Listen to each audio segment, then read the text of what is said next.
Assalamualaikum warahmatullahi wabarakatuh. Kami dari kelompok 4. Di sini kami akan menjelaskan tentang materi Makki dan Madani. Video ini dibuat untuk menyelesaikan tugas kelompok mata kuliah Al-Quran dan Hadis dengan dosen pengampu Ibu Isniyatun Niswah NZM Hum. Adapun peta konsep pembelajaran kita kali ini yaitu yang pertama, pengertian Makki dan Madani. Yang kedua, teori-teori Makki dan Madani. Yang ketiga, analogi Makkiyah dan Madaniyah. Yang keempat, tematik Makkiyah dan Madaniyah. Yang kelima, hikmah pembagian ayat-ayat Makkiyah dan Madaniyah. Dan yang terakhir adalah kesimpulan. Selanjutnya, pembahasan yang pertama adalah pengertian Makki dan Madani. Baik, di sini saya akan menjelaskan pengertian Makki dan Madani. Makki dan Madani merupakan salah satu cabang ilmu yang telah terintegrasi dan tersistematisasikan dalam disiplin ulum Al-Quran. Adapun yang dimaksud dan Makki dan Madani adalah ilmu yang membahas tentang perihal bagian-bagian tentang Al-Quran, baik surat maupun ayat, yang termasuk dalam kategori Makki dan Madani. Dilihat dari segi arti dan maknanya, metode untuk mengetahuinya, ciri-ciri atau karakteristiknya, dan macam-macamnya. Jadi, Makki dan Madani menjelaskan tentang dua periode untuk penurunan Al-Quran, yaitu Makkiyah untuk ayat-ayat yang turun sebelum hijrah ke Madinah, dan Madaniyah untuk ayat-ayat yang turun setelah hijrah. Klasifikasi ini penting untuk memahami konteks historis, cara penafsiran ayat, serta isi dan karakteristik yang berbeda dari masing-masing periode. Ada beberapa cara dalam menentukan ayat-ayat atau surat yang Makki dan Madani. Ini ada 4 teori. 1. Mula hadhoh makanan nuzul. 2. Mula hadhoh zamanan nuzul. 3. Mula hadhoh mukhatabin fin nuzul. 4. Mula hadhoh ma tadammanat as-surah. Nomor 1. Mula hadhoh makanan nuzul, yakni teori yang berorientasi pada tempat turunnya ayat atau surat. Jadi, pada teori ini, untuk menentukan ayat atau surat tersebut Makki maupun Madani, maka dilihat dari tempat turunnya ayat tersebut. Kalau turunnya di Mekah, maka disebut Makkiyah. Sedangkan kalau turunnya di Madinah, maka disebut Madaniyah. Teori yang kedua, mula hadhoh zamanan nuzul. Mula hadhoh zamanan nuzul, yakni teori yang berorientasi pada waktu ayat tersebut turun. Jadi untuk menentukan Makkiyah dan Madaniyahnya dilihat dari waktu turunnya ayat tersebut. Kalau turun sebelum Nabi hijrah ke Madinah, maka disebut Makkiyah. Sedangkan apabila turunnya sesudah Nabi hijrah ke Madinah, maka disebut Madaniyah. Contoh surat Makkiyah, yakni surat Ad-Duha. Surat Ad-Duha turun pada waktu masa Fatratul Wahyi, yakni masa kekosongan turunnya wahyu. Pada masa itu, Rasulullah sedang berada di Mekah. Beliau mendapat ejekan dari kaum kafir Quraisy Mekah dan beliau juga merasa gelisah. Kejadian tersebut terjadi sebelum Nabi hijrah ke Madinah. Contoh surat Madaniyah, yakni surah An-Nasr. Surah An-Nasr turun setelah peristiwa Fathu Mekah, yang mana peristiwa ini terjadi ketika Nabi sudah hijrah ke Madinah.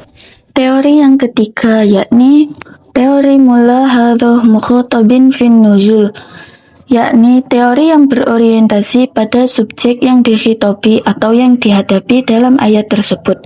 Jadi pada teori ini untuk membedakan Makkiyah dan Madaniyahnya yaitu dengan cara lihat siapa yang dihadapi atau yang dibahas dalam ayat ini.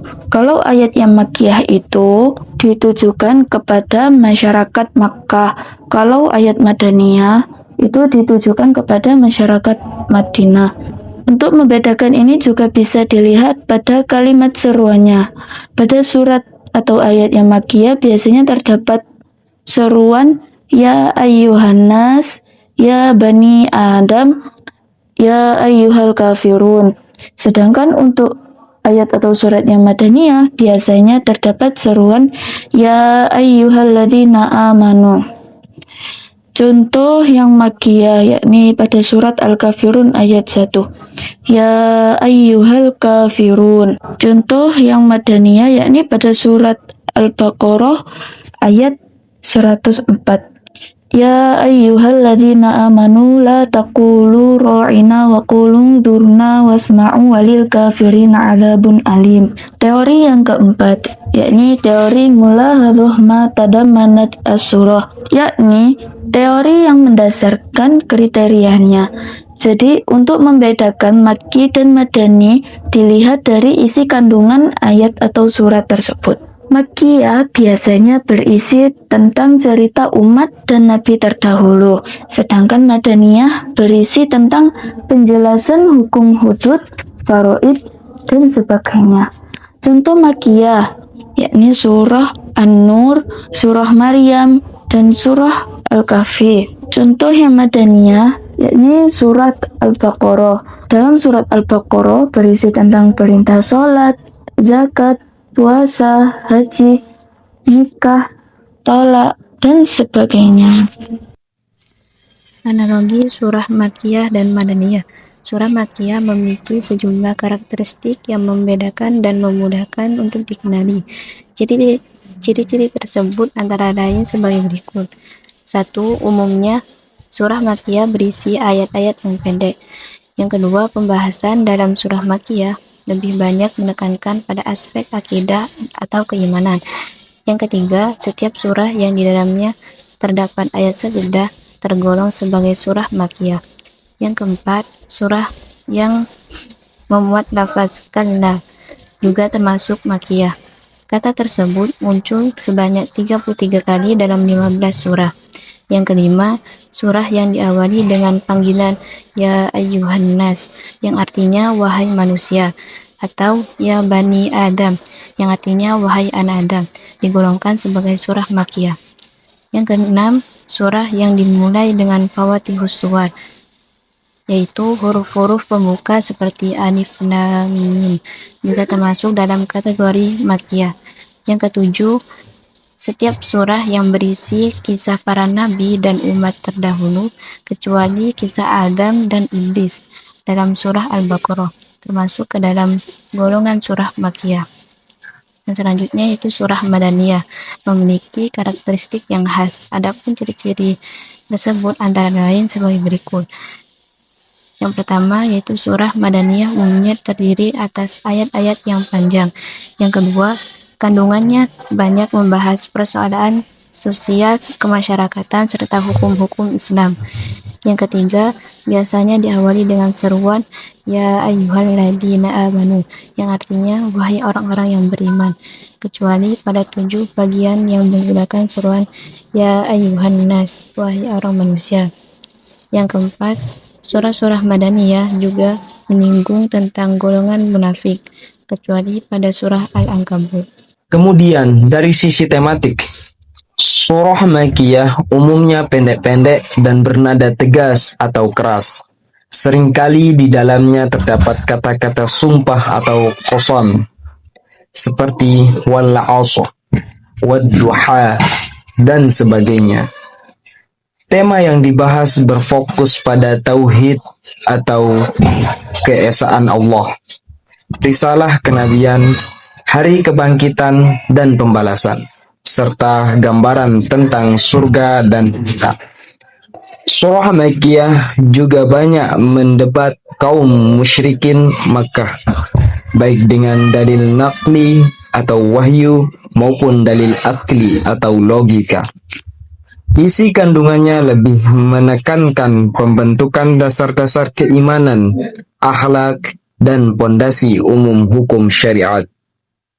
Sedangkan surah Madaniyah temanya lebih banyak membahas masalah sosial dan hukum praktis, misalnya tentang ibadah, muamalah, hukum keluarga atau al-ahwal asy-syakkiyah, pidana atau al-jinayah, hubungan sosial, bahkan hubungan internasional. Ayat-ayat Madaniyah umumnya lebih panjang Bahasanya lebih tenang dan jelas, serta menguraikan hukum dengan rinci dan sistematis.